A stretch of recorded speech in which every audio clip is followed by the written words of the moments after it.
Have you ever stood on a train station platform waiting for your train and then casually glanced down at the railway tracks right under your feet? Almost every single railway line is laid on a layer of dull gray, jagged, crushed stones. Looking at that scene, a question probably flashes through your mind. Why not pour a perfectly flat and solid concrete foundation? Or at least use round pebbles for a cleaner and more attractive appearance? Why choose this kind of angular, messy stones instead? The truth is, this layer of stones was not scattered down there randomly at all. It is the perfect solution to a supreme mechanical engineering problem, a sharp weapon for controlling thermodynamics, and a solid defensive barrier against all the forces of nature. So, why must there be crushed stones under railroad tracks? And what secrets does it hold?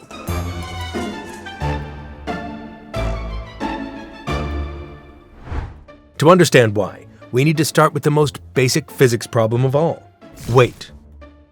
A standard train can weigh thousands, even tens of thousands of tons. And when it moves, it doesn't just create downward pressure, it also generates continuous vibrations in many different directions. Meanwhile, the natural soil foundation is soft, moist, and constantly changes with the weather.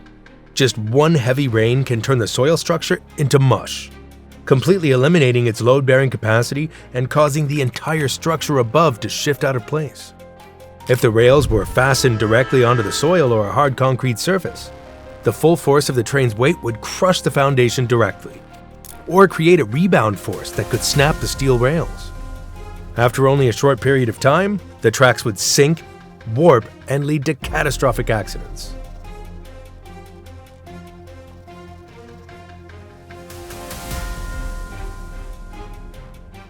That's why instead of placing the rails directly on the ground, engineers need an intermediate layer to distribute the forces and create stability. And that is precisely why the crushed stone layer exists. This layer is called ballast.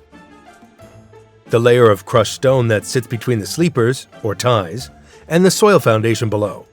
It might sound simple, but in reality, this is a highly engineered system. Rather than creating an absolutely rigid foundation like concrete, ballast forms a surface that's firm enough to support the load, but flexible enough to adapt to the continuous movement above it. It relies on friction and the stone's own weight to hold everything in place, which allows it to absorb and reduce vibrations instead of cracking under excessive force. To help you visualize easily, try imagining this. When you fall on a hard wooden floor versus falling onto a thick mattress, the impact force is the same, but the mattress spreads out that force gradually, and it doesn't hurt you nearly as much. Ballast works in a very similar way. Every time a train wheel rolls over, millions of stones shift slightly and then settle back into position, continuously absorbing those impacts rather than letting them build up and destroy the structure from within. And that's not the only advantage this flexibility provides. Steel is a material that expands when heated and contracts when cooled. And those rails, which stretch for kilometers, are constantly subjected to temperature changes throughout the seasons. If they were fixed rigidly in place, they would bend or crack over time.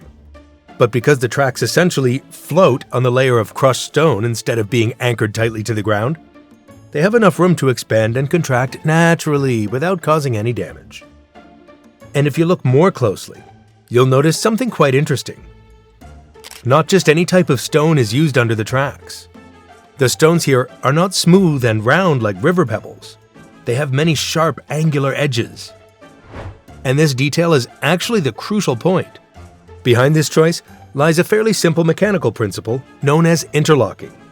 To put it simply, it's the way objects hold tightly onto each other because of their own shapes, without needing glue or any other adhesive. Imagine trying to walk across a floor covered in marbles. Under your weight, those slippery round marbles would immediately roll and shift, making it extremely difficult to keep your balance. Round gravel works much the same way. When subjected to the constant shaking from a moving train, they would roll over one another, causing the foundation to become slippery and quickly lose its stability. But crushed stone is completely different. Hard types of rock, such as granite, basalt, or quartz, when crushed, produce sharp edges and rough surfaces. When millions of these angular stones are compressed tightly under the enormous weight above, they lock together and interweave, much like the pieces of a jigsaw puzzle. This creates a tremendous amount of friction, turning a loose pile of stones into a solid, stable foundation.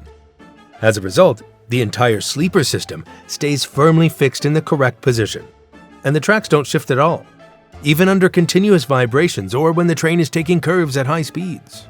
But the role of the crushed stone doesn't end there. It also serves as a silent guardian against the two most dangerous enemies of any railway: rainwater and weeds. You've probably seen what happens when a heavy storm pours down on a flat asphalt surface. Water with nowhere to go immediately forms large puddles. For railways, this would be a disaster. Standing water on the surface not only corrodes and rusts the steel rails at an alarming rate, but it also turns the soil underneath into mud, causing the whole system to sink and subside. However, crushed stone solves this problem instantly. Thanks to the countless gaps and spaces between the individual stones, it creates a massive natural underground drainage system. Rainwater that falls is immediately channeled through the crevices between the stones and drains out to the sides of the track, keeping the foundation dry and stable at all times.